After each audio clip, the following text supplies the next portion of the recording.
Bon matin. Yo, c'est Mounir.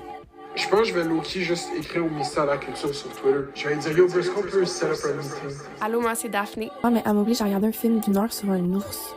Puis là, j'étais comme vraiment frustrée. Puis j'ai dit, moi, je regarde pas ce film-là. C'est Café Snake. Bon matin. Bon matin.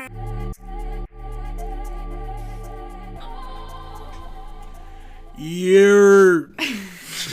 Allô, Mounir. Salut Daphné. Fait qu'on commence avec les actualités de la semaine, mais avant ça, on pourrait dire, préfigurer un peu de quoi tu vas parler aujourd'hui. Moi, aujourd'hui, je vais parler de la nouvelle compagnie qui a été lancée par des gros YouTubers aux États-Unis. Quand les YouTubers se partent des entreprises, c'est quoi les motivations? Donc, la nouvelle compagnie de Logan Paul et de MrBeast, Lunchly. Et toi, de quoi tu vas parler aujourd'hui? Moi, j'ai parlé d'un sujet vraiment intéressant, collé sur l'actualité. Donc, c'est à la fois culture web, culture numérique, mais aussi la guerre au Liban. C'est un sujet que ça me tentait vraiment de couvrir dans un média d'héritage, mais on m'a refusé cette joie. Je vais parler d'un site Internet qui existe maintenant depuis quelques mois au Liban qui nous permet de noter sur une échelle de 1 à 10 les sonic boom. Donc, les bruits des explosions. Non, pas exactement, mais je vais tout expliquer ça plus tard. Ok, je vais t'expliquer. And the Emmy Award goes to It's Bisan from Gaza and I'm still alive. AJ Plus. AJ Plus reports. Ce qui compte, c'est la moyenne au bâton. Quand on garde notre moyenne au bâton depuis 6 ans, ben on a réussi à faire Norvolt, un produit extraordinaire, a des actionnaires qui continuent à avoir espoir que... C'est réglé. J'ai de la misère à croire qu'en 30 secondes, tout est correct.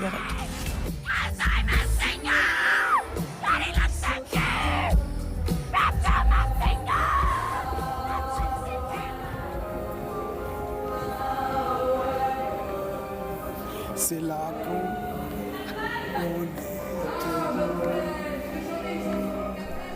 Donc, les actualités numériques de la semaine, on commence en force avec une qui nous a bien fait rire, qu'on a vu.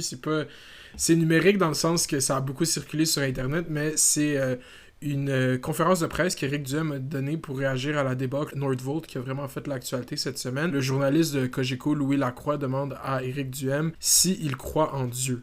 Croyez-vous en Dieu? Croyez-vous en Dieu, M. Duhem? Écoutez, là, mes valeurs personnelles, je vais garder pour moi. Là, Non, c'est une question qui se pose.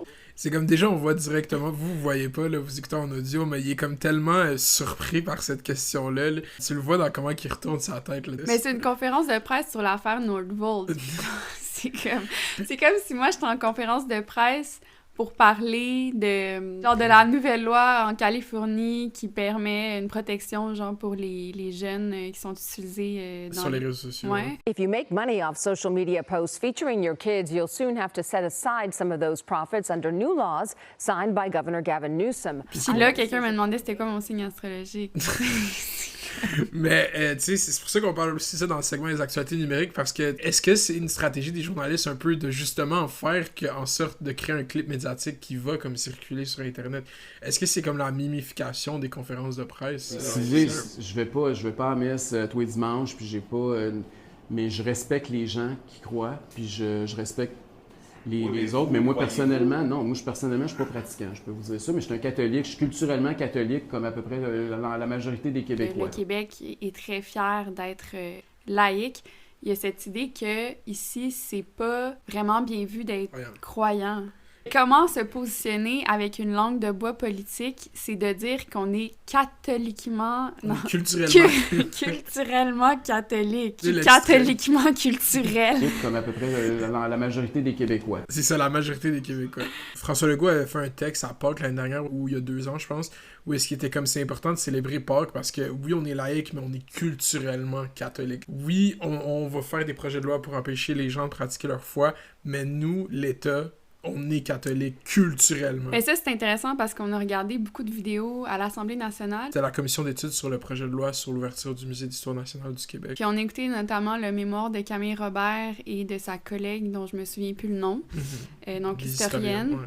Le cœur des débats, c'est l'idée que c'est un musée qui est censé être sur la nation québécoise. Mais la nation en soi, c'est un concept. C'est un concept qui est récent, qui est apparu avec une certaine modernité le concept de nation.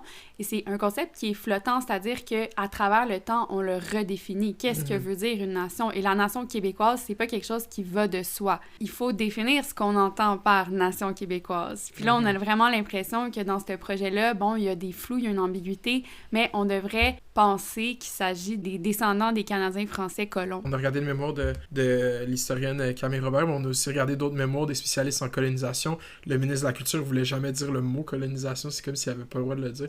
Quand justement, Camille Robert lui ont présenté l'idée que l'idée de la nation québécoise c'était relativement récent, ça date depuis les années 60, ça l'a comme bamboozle. Il était comme, est-ce que vous êtes en train de me dire... lève les mains, là, que ça existait pas avant, puis c'était comme juste... Il les ignore. Il travaille sur un projet de loi sur un musée qui serait sur la nation québécoise, mais je sais pas au final ce que veut dire le mot, le terme nation. Ou je suis pas prêt à reconnaître ce que je veux dire. Je suis pas... Parce que quand elles ont dit que est-ce que vous basez sur une origine ethnique, faut faire attention à ça, il a fait comme s'il était insulté, genre, il a fait « Ah, vous pensez que c'est ça notre conception de la nation québécoise? » Il sait qu'est-ce qu'il peut pas dire, mais il est pas prêt à dire qu'est-ce qu'il veut dire. Il veut qu'on devine qu'est-ce qu'il veut dire, en fait. Ne répondez pas à ma question. Mais oui, je viens de vous répondre 3 fois. Je vous demande si vous croyez en Dieu. J'ai dit que je suis un catholique culturel, mais que je ne suis pas un pratiquant. Mais êtes-vous athée? Mais je suis pas athée, je suis catholique culturel, mais je suis pas... je veux dire, on est tous catholiques, là, on est tous catholiques! Wow, ça l'exclut beaucoup de gens. Puis c'est drôle parce que le journaliste, qu'est-ce qu'il veut faire? Oui, on peut théoriser s'il veut générer la viralité, mais lui, qu'est-ce qu'il veut? C'est savoir la position religieuse d'Éric Duhem pour ensuite, après, le challenger sur l'avortement. Parce qu'aux dernières élections, Éric Duhem avait un candidat qui était comme ouvertement contre le droit à l'avortement. C'est ça directement la ligne du journaliste, parce qu'il veut après, il veut la mettre en relation avec la position de certains membres du caucus de Pierre Poilievre. J'ai été baptisé, puis quand les gens meurent, je vais à l'église, puis mais je ne pas à ma question. Parce que... Ben non, c'est parce que c'est la réponse... François Legault a répondu. Quand j'ai posé...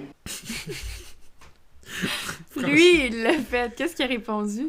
À mes souvenirs, François Legault a dit que oui, il croyait en Dieu. OK. Puis vous voulez pas répondre. Mais je réponds, je vous dis que je suis un catholique culturel comme la majorité des Québécois. Non, mais ça, vous me dites de quelle religion. Quand même que vous poseriez 20 fois la question, M. Lacroix, je vais répondre 20 fois la même réponse.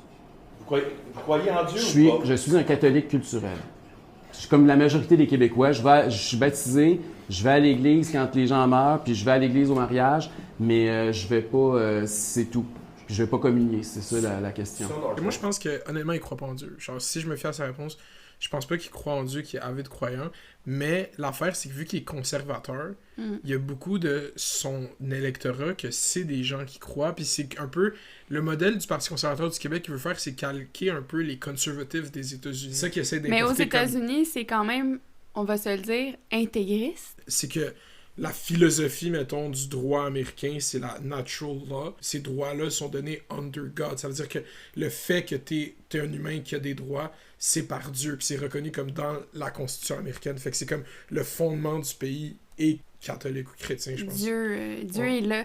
Dieu t'a donné tes droits. Dieu préside aux droits humains, finalement. Mais c'est quand même intéressant que ça, c'est jamais challengé aux États-Unis. Mais aux États-Unis, tu pourrais pas être, mettons, Kamala Harris, il faut qu'elle parle de Dieu. Tu pourrais pas être un politicien sur la scène nationale puis dire que tu crois pas en Dieu. Tu peux pas. C'est le puritanisme britannique. Là, tu peux pas. Là, tu crois en Dieu. Genre. Qui sait que il y a quand même une grosse base conservatrice, Boss Run, qui est plus adjacente aux États-Unis, que pour eux, c'est vraiment plus important la religion, puis qu'ils veulent un chef d'État qui comme va pas dire « moi, je suis athée », genre, il a peur de perdre de l'électorat comme ça. Donc, c'est quoi la prochaine actualité numérique? Le président haïtien qui s'est présenté devant l'ONU cette semaine et qui a bu directement dans un pichet, à la place de boire dans un verre d'eau, de se verser de l'eau dans un verre. Puis là, évidemment, il en a mis partout sur son sou. Ça a été clippé, puis c'est devenu viral sur les réseaux sociaux. Et c'est dommage parce que moi, je l'ai vu dans mon feed. Puis ça fait en sorte qu'il n'y a aucune attention qui est mise sur son discours. Où il demandait le soutien des autres pays pour aider Haïti à surmonter des problèmes. Il est revenu sur l'espèce de conspiration aux États-Unis là où on laissait planer le fait que les migrants haïtiens mangeaient les chats et les chiens. Il a plaidé aussi pour que des réparations soient offertes à Haïti en guise de compensation parce que quand Haïti a accédé à son indépendance en 1804, Haïti a dû payer 100 milliards de dollars à la France. Ça a porté ombrage, ce clip qui est devenu viral, aux propos qu'il avait durant son discours. Mais il y a même des gens qui ont eu l'espèce de réflexe contraire de penser que est-ce qu'il a fait par exprès prêt pour justement créer un moment qui allait Puis avoir tourner plus sur les d'attention. réseaux. Exact. Mais c'est intéressant parce que cette année, je trouve que l'Assemblée générale des Nations unies attire vraiment plus d'attention que d'habitude. La troisième actualité numérique, c'est juste pour revenir sur le sujet de la semaine passée, la podcast de notre très cher Hawk to a Girl, de Hilly Welsh. No, it's tuh.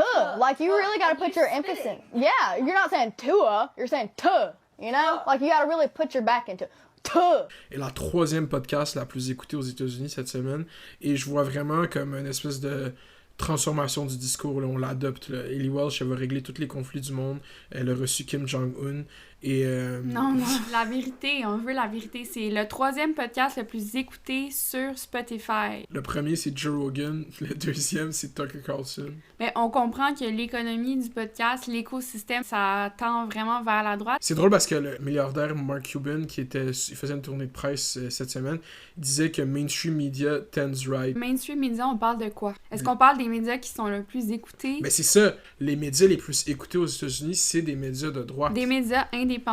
Et là, t'as les médias que t'appelles d'héritage, les legacy médias qui, finalement, tu les placerais où? Moi, je les placerais centre-droit, je dirais, même ici au Canada. On pourrait dire très... je pense que ça dépend centriste. des sujets, là, mais je dirais... Il y a un spectre, là, mais après, sur la géopolitique ou peu importe, c'est pas mal l'hégémonie américaine qui règne. Talk Toi qui est devenu Talk Toi qui est rendu... The Queen of the People, c'est Princess Diana all over again. Yeah. Et voilà, c'est la fin de l'aperçu de l'épisode de cette semaine. Pour écouter le reste de l'épisode, il faut aller s'abonner à notre Patreon. C'est le patreon.com/cafésnake, en un mot, pas d'accent. Donc, allez vous abonner pour nous encourager, pour nous permettre de continuer notre projet. Et comme on a déjà dit, c'est un épisode sur 2 qui va être mis sous paywall. Donc, un épisode sur 2 reste gratuit et en ligne. Donc, on a différents échelons d'abonnement, mais ça donne tous accès au même contenu. Merci de nous encourager, puis à la semaine prochaine. Merci.